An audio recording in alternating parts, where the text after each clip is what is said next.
정렬 기능을 이용하여 가전제품 판매량 표에서 여기 지점명이 있는데 지점명을 서울, 경기, 인천 순으로 정렬하고 동일한 지점명인 경우 뭐라 그랬어요? 기준 추가하세요.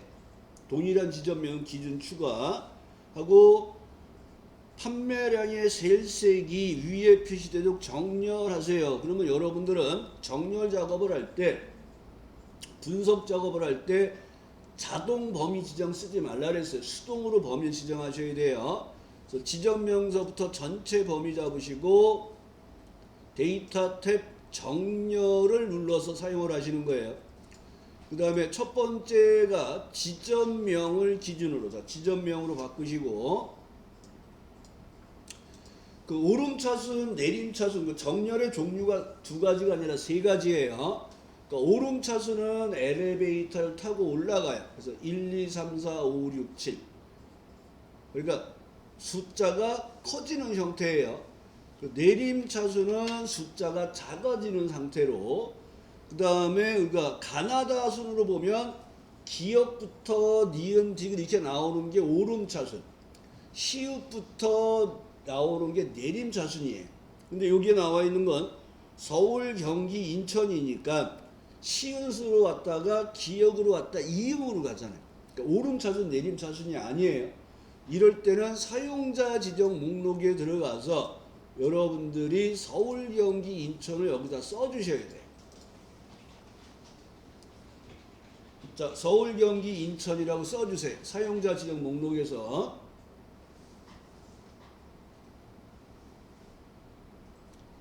그 다음에 추가해 주시고 확인을 하면 여기가 서울, 경기, 인천으로 표시가 돼요.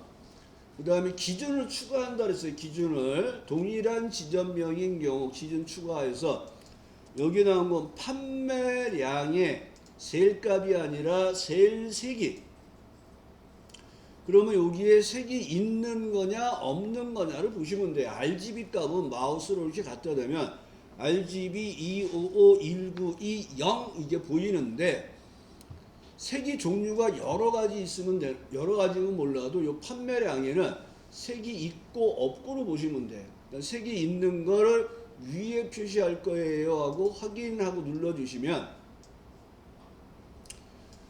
지점명이 동일한 값들 중에서 판매량의 세일색을 위에 올려주는 거예요. 이게 정렬 작업입니다. 그래서 문제에서 동일한 지점명인 경우 이렇게 나오면 기준 추가한다는 걸 생각을 해주시면 돼요. 그 다음에 130페이지 푸시고 부분합 보겠습니다. 부분합이 나오면 항상 정렬을 먼저 하고 시작하랬어요. 정렬을 먼저 하고 그 부분합 기능을 이용하여 한의원의 이용 실태표에서 그림과 같이 하고 부분합이 나오면 문제에서 중간에 정렬의 첫째 기준은 진로 과목의 오름차순, 둘째 기준은 거주 지역의 내림차순으로 하세요. 이렇게 나와 있어요. 그럼 아까와 마찬가지로 범위는 직접 드래그해서 전체 범위를 선택하시고 정렬을 먼저 하라 그랬어요. 데이터 탭 누르시고 정렬에 들어가서 첫 번째 기준은 진료 과목의 오름차순, 진료 과목의 오름차순. 두 번째 기준은 그러면 기준 추가를 해주시는 거예요. 둘째 기준은 거주 지역의 내림차순. 기준 추가를 하셔서 진료 과목과 거주 지역을 선택하셔서 정렬을 먼저 해 놓으시고 범위는 그대로 전체가 선택이 돼 있어야 돼요. 그리고 데이터 탭 들어가서 오른쪽 끝에 부분합을 누르시고 문제를 보시면 돼요. 자, 부분합 기능을 이용하여 한의원 이용 실태표에서 그림과 같이 진료 과목별, 요거 밑줄 치시고 별에 동그라미 해놓으라 그랬죠. 그러니까 진료 과목별, 그러면 이게 그룹화할 항목이 되는 거예요. 그러니까 뭘로 정렬이 돼 있어? 뭘로 묶여져 있어? 이걸 묻는 거예요. 그래서 그룹화 항목 선택하시고 그 다음에 인원과 연령대의 평균. 그러면 계산 항목이 인원과 연령대를 체크를 해주시고 사용할 함수를 합계가 아니라 평균으로 바꾸시는 거예요. 그 다음에 새로운 값 대치라는 게 뭐냐 그러면 기존에 있는 부분합을 지우고 지금 만든 부분합으로 추가를 해주는 건데 우리는 두 번째 예를 푸셔야 돼요. 그래서 미리 풀고 하자 그랬습니다. 자, 새로운 값 대치를 푸시고 확인한 다음에 그대로 데이터 탭 오른쪽 끝에 부분합에 들어가서 두 번째 내용을 보면 거주 지역 별 이 말이 나오면 여기를 바꾸셔야 돼요. 거주 지역으로. 그래서 거주 지역 밑줄 치시고 별에 동그라미 하시고 아 얘가 그룹할 항목이구나. 그 다음에 인원의 최소. 그럼 여기 연령대를 푸시고 함수를 최소로 바꾸시고 두 번째 부분합을 할 때는 꼭 저걸 풀렸나 확인하셔야 돼요. 새로운 값 대치가 풀렸는지를 확인하시고 확인 버튼을 누르시면 돼요. 그 다음에 주어진 내용에서는 여기에 들어가 있는 내용에서 인원의 평균은 소수점 두 자리라서 여기 인원의 평균값이 4개가 있어요. 평균. 컨트롤 이렇게 4개를 범위 잡으시고 컨트롤 1번 숫자에서 소수점 두 자리로 바꿔주는 작업을 하셔서 이 부분합에 값을 만들어 주시고 여기에 나와 있는 데이터를 보면서 이상이 있나 없나로 확인하시면 돼요. 6.823 52 부분합은 정답이 지워진다 그랬잖아요. 그리고 내용상에서 B열과 C열을 더블 클릭으로 넓혀주는 작업을 하시면 돼요. 그 다음에 피벗 보겠습니다. 피벗. 자, 쭉쭉 페이지 넘겨주시고. 자, 피벗은 요약 보고서를 만들어내는 거로 피벗 작업이 나오면 항상 뭐부터 보냐면 위치가 어디지를 보셔야 돼요. 위치가 어디지. 그러니까 이름부터 전체 범위, 표 전체 범위 잡으시고 피벗은 삽입해서 하는 거예요. 삽입 누르시고 삽입에 피벗 누르시고 책은 142쪽에 있는 내용이에요. 거기에 보면 피벗 테이블이 나와 있고 항상 위치를 먼저 보시는 거예요. 그래서 피벗 테이블의 보고서는 동일한 위치에 A18 그러니까 기존의 워크시트를 클릭하시고 기존의 워크시트 클릭하시고 A18을 클릭하시고 확인을 누르면 이렇게 레이아웃 부분이 나와요. 그러니까 얘를 좀 화면을 올려주시고 자 오른쪽에서 이제 피벗 테이블 필드 창이 나와 있는 오른쪽에서 문제를 읽으면서 배치를 하시면 돼요. 피벗 테이블 기능을 이용하여 2월 급여 계산 내역표에서 표의 이름은 필터로 보면 이름을 끌어다가 여기 필터에다 놓으시고 부서명은 끌어다가 행에다 놓으시고 직위는 끌어다가 열에 놓으시고 값은 상여금의 최대예요. 그러면 여기서 여러분들이 상여금을 끌고 내려갔더니 값에 끌고 내렸더니 합계가 나와 있잖아요.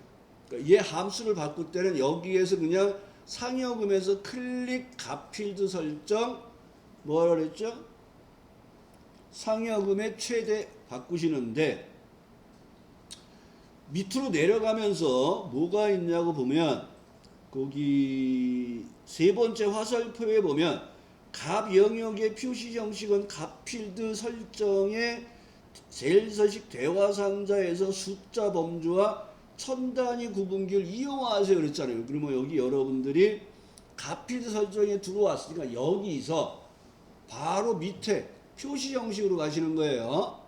표시 형식에 가서 숫자의 천 단위 구분기호를 넣어주시고 나오는 거예요. 확인을 눌러서 상여금의 최대로 바꾸시고 천 단위 구분기호를 넣어주시고 두 번째 작업이 실수령에게 평균이에요. 그럼 얘도 끌고 내려가시고 실수령에게 합계가 되어 있으니까 클릭하시고 값필드 설정에서 평균으로 바꿔주시고 마찬가지로 밑에 표시 형식에서 숫자의 천단위 구분기호로 바꿔주는 작업을 미리 해주시면 좋아요. 피벗 테이블 보고서는 행빛 열의 총합계를 해제하세요. 그러면 여기에서 여러분들은 어디를 가냐면 요 디자인에서 하시는 거예요. 디자인에서 보면 여기 총합계가 여기에 있어요. 리본 메뉴 피벗 테이블의 디자인에서 보면 총합계를 어떻게 할래? 보고서 레이아웃을 어떻게 할래? 그 다음에 스타일을 어떻게 할래? 여러분 요 세 가지는 전부 리본 메뉴 디자인에서 하시는 거예요. 그래서 피벗 테이블 분석 옆에 디자인을 누르시고 총합계에서 얘는 총합계를 뭐하러 했습니까? 해제하세요. 행과 열의 총합계 해제를 눌러주시는 거예요. 그러면 요 밑에 있던 열의 총합계와 오른쪽에 있던 행의 총합계가 없어지는 거예요. 그 다음에 가병역의 표시 형식은 아까 작업을 했고요. 피벗 테이블 보고서 빈 셀에 샵을 넣으세요. 여러분 이 피벗 테이블 안에서 마우스 오른쪽에 피벗 테이블 옵션이라는 명령이 여기서 하시는 거예요. 빈 셀은 피벗 테이블 안에서 마우스 오른쪽 피벗 테이블 옵션에서 여기 빈 셀에 샵 넣어주세요. 그리고 엔터 하시면 완성이 되는데 마지막 작업이 있죠. 피벗 테이블 보고서는 연한 파란 피벗 스타일 보통의 6번을 하라 그랬어요. 아까 여기 디자인을 누르셔서 피벗 테이블 스타일의 목록을 보시는데 밝게는 그냥 말 그대로 밝게인데 보통이 중간이에요. 중간에 6번째 갖다 놓으면 연한 파란 피벗 스타일 보통의 6번이라고 보여요. 풍선 놓은 말이. 중간에 6번째 파란색 클릭하셔서 스타일을 적용을 해주시면 되는 거예요. 변수 문제가 주로 나와요. 이중 변수. 그래서 국어 점수가 이렇게 변하고 수학 점수가 이렇게 변할 때 합계의 변동을 표로 보여주세요 하는 문제가 주로 나오고요. 이렇게 국어 값의 변동에 따른 합계의 변동을 표에 표시해 주세요. 수학 값의 변동에 따른 합계의 결과를 표에 계산해 주세요. 이런 문제가 나와요. 그러면 여러분들이 얘를 이중 변수라 그래요. 변수가 두 개. 얘를 변수가 하나인 단일 변수라 그래요. 그리고 데이터표에서 주의할 점은 문제를 읽어보면 어쩌고 뭐 국어, 영어, 수학 점수의 중간고사 성적표가 있는데 국어 점수가 이렇게 변하고 수학 점수가 이렇게 변할 때 요 안에다가 국어와 수학의 변동에 따른 결과를 이렇게 표시해 주세요. 데이터표를 이용해서. 그러면 우리는 여기를 자꾸 범위 잡고 시작하시는데 그러면 안 돼요. 데이터표는 여기에 계산하고자 하는 수식을 연결해 놓고 쓰시는 거예요. 그래서 는을 먼저 쓰시고 여기에다가 그 다음에 주소 B5를 클릭하시는 거예요. 는하고 B5 하시고 엔터 그러면 여기에 있는 수식의 내용이 썸하고 국어, 영어, 수학의 점수의 합계를 구해달라는 수식이 있어요. 그 수식을 여기다 연결한다고 보시면 돼요. 그 연결한 수식부터 데이터 범위를 다 선택하고 들어가는 게 데이터표예요. 자, 데이터 탭 누르시고 예측 그룹 가상 분석의 데이터표를 들어가시는 거예요. 그러면 이 문제에서 행값과 열값의 의미는 뭐냐 그러면 지금 국어값이 10획에 80, 90, 100 이렇게 돼 있어요. 요게 행값이에요. 그럼 원식의 국어값은 여기에 있잖아요. 그러니까 얘가 이렇게 바뀐다는 거예요. 그래서 데이터표하고 나왔을 때 행위 입력값은 원식의 국어값의 주소를 선택하시는 거예요. 그럼 여기가 70이 되는 거예요. 그리고 열에 입력되는 것은 여기가 수학값이니까 원식의 수학값을 선택하시는 거예요. 그러면 여기에 이렇게 달러가 붙은 절대 주소든 상대를 신경 쓰지 말라는 얘기예요. 분석 작업에서는. 확인하면 이렇게 국어 점수와 수학 점수 변동에 따른 합계의 결과를 표로 보여주는 거예요. 표로. 그러면 여기에 있는 얘는 뭘 의미하냐 그러면 수학값은 없고 국어값이 변할 때예요. 국어값이. 그러면 여기서 여러분들이 여기는 연결할 때가 한 군데뿐이 없어요. 근데 얘는 연결할 때가 두 군데가 있어요. 여기도 이렇게 두 군데가 된단 말이에요. 그러면 여러분들이 국어값 변동에 따른 것을 여기다 계산하세요. 그럼 이 계산하는 줄 왼쪽이나 계산하는 줄 위쪽에다가 수식을 연결하고 쓰시는 거예요. 데이터가 있는 줄에 쓰시는 게 아니라 그 밑에. 데이터가 들어가 있는 줄이 아니라 그 오른쪽에다 수식을 연결하라는 거예요. 자, 요 밑에 넣으시고 합계를 구할 거예요. 그러면 B5를 이렇게 연결하시면 돼요. 그리고 연결하시고 연결된 수식부터 데이터를 범위 잡고 하시는 거예요. 데이터를.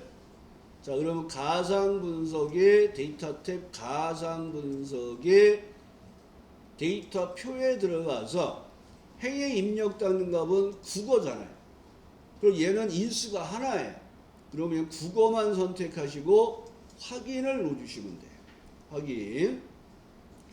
그럼 이렇게 국어값 변동에 따른 합계의 변동을 표로 보여주는 거예요. 그 다음에 여기는 수학값 변동에 따른 계산 결과를 표로 보여달라는 거예요. 그러면 여기 계산하는 줄에다가 수식을 연결하는 거예요. 여기에다가 넣으시고 B5를 클릭하시고 엔터. 연결된 수식부터 데이터 범위를 잡고 데이터 탭 가상 분석의 예측 그룹의 가상 분석의 데이터 표에 들어가서 여기는 행값이 없어요. 열값만 있는 거예요. 그래서 열에 입력되는 값은 수학 이하를 지정하시면 돼요. 그래서 확인하시고 내용을 채워주시면 됩니다. 이게 데이터 표 작업이에요. 새로운 시트에 보여주는 작업을 하는 거예요. 그래서 시나리오가 나오면 항상 뭐부터 하냐 그러면 이름 정의부터 먼저 하시는 거예요. 이름 정의. 그래서 시나리오 문제를 보겠습니다. 159쪽의 내용을 보겠습니다. 자, 거기에 보면 중간에 2, 4의 쉘의 이름은 A 반품, 2, 5 셀의 이름은 B 반품, 수량 H14 셀의 이름은 매출액의 합계로 정의하세요. 그러면 여러분들은 2, 4를 클릭하시고 여기 이름 상자가 여기 있죠. 여기에다가 쓰시는 거예요. 그래서 여기는 A 반품 수량 하고 꼭 이름 정의를 하시고 엔터를 하셔야 돼요. 그리고 그 밑에 B25에다가는 비반품 수량으로 쓰시는 거예요. 비반품 하고 꼭 이름을 쓰시고 엔터를 하셔야 돼요.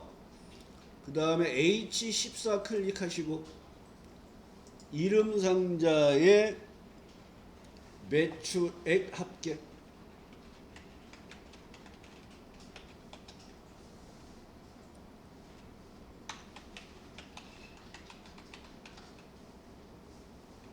하고 꼭 엔터를 치시고 자, 이름 정의를 다 했으면요. 이름 상자를 목록을 이렇게 눌러보세요. 그래서 A 반품 수량, B 반품 수량, 매출액의 합계가 이상이 없는지 보셔야 돼요. 이렇게 이름 정의가 제대로 됐는지 보시고 나서 문제를 읽으면서 입력값이 어디고 출력값이 어딘지를 보셔야 돼요. 그래서 거기 보면 시나리오 관리자 기능을 이용하여 연간 매출액표에서 AB 반품 수량, 얘가 먼저 나온 부분이 입력값이에요. 그러니까 AB 반품 수량이 다음과 같이 변동하는 경우 매출액의 개는 어떻게 돼요? 그럼 여기가 결과값이고 여기 두 개가 입력값이에요. 그래서 입력값 두 개를 범위를 선택을 하시고 데이터 탭 가상 분석의 시나리오 관리자를 눌러서 시나리오 관리자 대화 상자를 불러내시고 주어진 내용의 시나리오 1과 시나리오 2의 수익률 증가와 수익률 감소의 시나리오 두 개를 만드시는 거예요. 그래서 시나리오를 만드는 작업이 추가입니다. 추가하시고 첫 번째 시나리오 이름은 수익률 증가 살짝 복사해 놓으시고 탭키 눌러보세요. 이거를 보셔야 돼요. 변경 셀이 뭘 의미하냐면 입력 셀을 의미하는 거예요. 그 여기에 주소가 24:25가 돼 있으면 돼. 이게 만약에 안 돼 있으면 여러분들이 범위를 다시 선택하시는 거예요. 그럼 어제 질문한 것처럼 여기가 내가 직접 정하면 절대 주소가 되는 거고 내가 범위 잡고 들어왔을 때 이상이 없으면 그냥 갈 때는 상대 주소가 되는 거예요. 그래서 분석 작업에서는 절대 상대 신경 안 쓰셔도 돼요. 자, 그리고 확인하신 다음에 변경되는 값이 9와 21이 되어 있네요. 그래서 9탭 21 이렇게 A와 B의 반풍수랑의 변경되는 값 9와 21 넣어주시고 추가. 두 번째 시나리오는 수익률 감소예요. 감소라고 쓰시고 탭. 그리고 여기는 내가 이미 선택을 했기 때문에 이건 상대 주소로 나오는 거예요. 자, 그리고 마찬가지로 확인 누르시고 변경되는 값이 29와 41, 29 탭 41을 넣어주시고 확인. 그러면 내가 시나리오 관리자를 두 개를 만들었어요. 그러니까 여기서 잘못됐으면 오타가 났거나 내가 입력을 잘못했어요. 그리고 편집에 들어와서 수정을 하시고 변경되는 값 넣어주시고 다시 나오시면 돼요. 그 다음에 시나리오 관리자의 결과를 뽑아내는 작업은 표시가 아니에요. 표시 누르면 안 됩니다. 요약을 하셔야 돼요. 요약. 자, 요약을 누르면 시나리오 요약의 결과 셀이 어디냐고 이렇게 물어봐요. 그럼 얘가 G4와 H14가 선택이 되어 있으면 우리는 얘가 필요가 없고 H14만 선택을 하셔야 돼요. 그래서 내가 직접 선택을 했더니 주소가 절대 주소가 된 거예요. 절대 상대 신경 쓰지 마세요. 분석 작업에서는. 그리고 확인을 누르시면 현재 시트를 기준으로 왼쪽 시트에 시나리오 요약 시트가 추가되면서 나오면 이름 정의한 거 3개, 시나리오 이름 2개, 그 다음에 결과값에 변경값 넣어준 거 4개가 이상 없나 보시면 되고, 항상 시나리오에서 마지막 내용은 뭐냐 그러면 시나리오 요약 시트는 무작정 따라하기 시트에 바로 왼쪽, 요걸 꼭 보라 그랬어요. 왼쪽이 9번 나오고 어쩌다가 한 번이 왼쪽이니까 이제 오른쪽이 나오거나 아니면 G가 나와요. 그리고 G다 오른쪽이다 그러면 얘를 끌어서 이렇게 넣어주는 작업을 하시는 거예요. 그 다음에 시나리오 결과를 이렇게 봤는데 여기에서 내가 오타가 났어요. 그러면 여기를 수정하시면 안 돼요. 시트를 삭제하시고 수식 탭 이름 관리자라는 부분이 있어요. 수식 탭 이름 관리자 눌러볼게요. 그러면 이게 내가 만든 이름 정의가 보여요. 그러니까 여기를 여러분들이 편집해서 이름과 주소를 바꿔주시거나 해서 이름을 변경하시고 데이터 탭 가상 분석의 시나리오 관리자에 들어가 보면 여러분이 만든 시나리오가 이렇게 보여요. 그러면 이 시나리오를 편집해서 수정을 하시는 거예요. 아까처럼 수정하시고 결과셀을 잘못 잡았을 때는 요약해서 결과셀을 다시 수정해 주시면 돼요. 그래서 항상 시나리오는 시트를 삭제하고 다시 한다는 거 좀 기억해 주시고요. 167쪽을 펴주시고.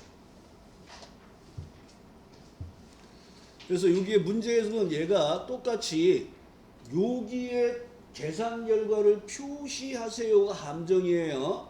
우리는 목표량과 냉장고, 오디오, 비디오, 카메라에 관련된 내용들을 표에서 찾아다 가져올 거예요.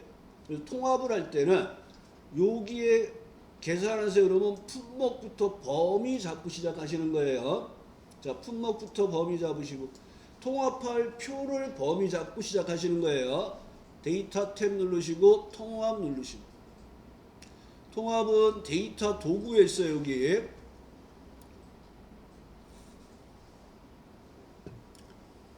자, 통합을 누르시고 항상 함수부터 보셔야 돼요. 얘는 합계하라 해서 합계를 해주시고 참조에 가서 여기가 품목이니까 요 품목부터 서울 대리점의 품목부터 표 전체 범위를 잡으시고 추가 부산 대리점의 품목부터 범위 잡으시고 추가 그 다음에 꼭 기억하셔야 될 게 첫 행 왼쪽 열을 체크를 꼭 하셔야 돼요. 그리고 확인을 누르시면 이 서울 대리점과 부산 대리점에 있는 내용들을 표에다가 통합된 결과로 처리를 해준 거예요. 이게 데이터 통합이에요. 자, 여러분 마지막 작업을 들어가겠습니다. 목표값 찾기. 자, 목표값 찾기는 시나리오 반대 개념이에요. 결과값을 이렇게 만들고 싶을 때 입력값은 어떻게 해야 되면 될까?